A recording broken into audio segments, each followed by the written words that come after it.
communauté, j'espère que vous allez bien. Je suis contente dans cette vidéo de vous retrouver. Déjà j'espère que vous avez passé un bon réveillon et des bonnes fêtes de Noël. À la manière que ça s'est présenté, que ça s'est offert, que vous l'avez choisi pour vous, que ça a été des moments uniques pour vous. Et ce qui me vient, c'est cette symbolique qui m'est venue. Enfin, c'est pas une symbolique, c'est une phrase qui m'est venue. Et j'ai des phrases qui me viennent des fois et qui me marquent et qui me restent et qui reviennent des fois dans des canalisations personnelles, notamment pour moi-même. C'est l'ordinaire dans l'extraordinaire et l'extraordinaire dans l'ordinaire.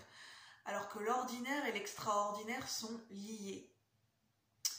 C'est ce qui me vient, c'est qu'on a tendance à penser que les choses grandioses, extraordinaires, c'est dans des trucs grandioses, tellement grandioses que ça peut pas être ancré dans notre réalité du quotidien, que ça peut pas se retrouver dans les petites choses du quotidien, alors qu'en fait l'extraordinaire se trouve, généralement se révèle dans la subtilité de notre quotidien.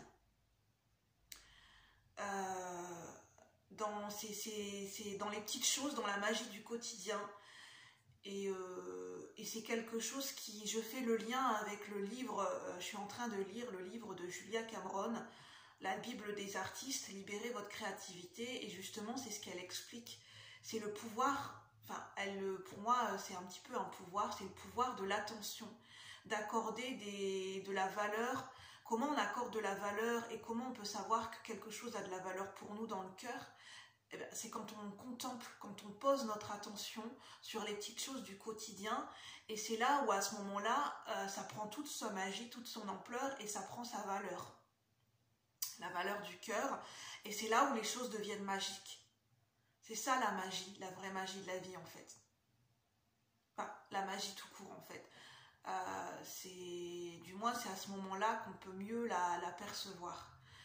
Puisque, enfin voilà, c'est pas forcément la vraie magie, puisqu'il n'y a pas de fausse ou de vraie magie, mais voilà, c'est ce qui me vient. C'est une sorte de magie, c'est une manière de concevoir la magie, disons-nous.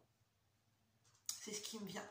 Donc prenez ce qui résonne, c'est ce qui me vient en canalisation, parce que, voilà, pour ceux qui ne me connaissent pas, je suis Julie, je suis médium canal, je canalise des énergies, des inspirations, des messages à un instant T, et notamment je me laisse beaucoup guider par ma créativité, mon inspiration artistique. C'est comme ça que ma médiumnité s'est révélée à moi, et de plus en plus, ça a été mon premier canal, c'est mon canal de référence, c'est ma créativité. Et aujourd'hui ça passe beaucoup aussi par l'écriture, enfin beaucoup, ça commence à passer de plus en plus par l'écriture spontanée, l'écriture intuitive. Et je commence à développer, je me rends compte, très légèrement l'écriture automatique. Alors ce matin, j'avais envie de vous parler de nos ancêtres, de nos chers défunts disparus, nos ancêtres en commun au niveau collectif, comme si on avait la voix des ancêtres qui se réunifiait en porte-parole, en une seule voix. Et moi, ce qui m'est venu, j'ai eu un signe de ma grand-mère, parce qu'on a parlé de ma grand-mère en famille. Ma grand-mère qui est décédée déjà depuis quelques années. Et en fait, on parlait de l'orange, que nos grands-parents, nos ancêtres, à Noël, avaient une coquille et une orange, et ma grand-mère me l'a confirmé. Et oui, j'ai reçu comme une confirmation par rapport à cette fameuse orange, que pour eux, c'était un symbole très fort de recevoir une orange à Noël. C'était symbolique de miracle, c'était précieux, c'était rare, c'était symbolique de vie. Contempler, ne serait-ce que avant de la manger, de savourer l'orange, c'était juste déjà de la recevoir, de la toucher, de contempler l'orange, la couleur. Et même pour eux, la symbolique d'avoir une corbeille de fruits chez eux, ça voulait tout dire en fait, parce que c'était rare et précieux. Et aujourd'hui, la corbeille de fruits ou les fruits, ça n'a plus la même symbolique, alors que la corbeille de fruits, ça signifie l'abondance dans toute sa splendeur. Et le mot qui m'était venu aussi par rapport à nos ancêtres et à nos défunts, c'était l'urgence de vivre. J'ai eu des symboliques, des ressentis par rapport au temps de guerre, que chaque instant était précieux pour eux. chaque instant, c'était vital pour eux, chaque instant. C'était presque de la survie, mais c'était plus que de la survie, parce que dans la survie même, pour eux, c'était l'essence de la vie en fait. Dans la survie, ils pouvaient découvrir et réfléchir sur le vrai sens de la vie en l'expérimentant en fait. C'était l'urgence de vivre à chaque instant. Et c'était toute cette symbolique de l'orange qui m'est venue, la couleur orange, le fruit de l'orange, le miracle de la vie, le vrai sens du partage, le vrai sens de la vie, et notamment qui a été pour eux amplifié et révélé pendant ces temps de guerre. Donc c'était ces petits messages que j'avais envie de vous partager pour vous révéler, pour vous révéler, pour vous mentionner l'accompagnement des ancêtres et de nos défunts en ces périodes de fête.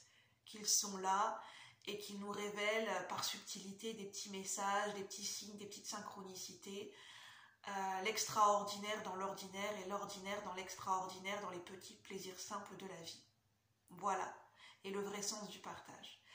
C'est ce que j'avais envie de vous transmettre, c'est cette magie qui m'a été retransmise par écrit ce matin et dans des petits signes de la vie pendant les périodes de fête. Donc j'avais envie de vous le retransmettre. J'espère que ce que je vous retransmets, c'est à la hauteur de ce que les ancêtres et les défunts ont envie de vous transmettre à un instant T. C'était déjà principalement ce que je ressens, c'était pour vous signifier leur présence. Sur ce, je vous souhaite un bon mois de décembre, une bonne fin, de passer un bon mois de décembre pour les jours qui restent et de vous préparer tout doucement à ce début d'année, en janvier 2024. Je vous souhaite une bonne journée et je vous dis à bientôt. Namasté. Merci la communauté.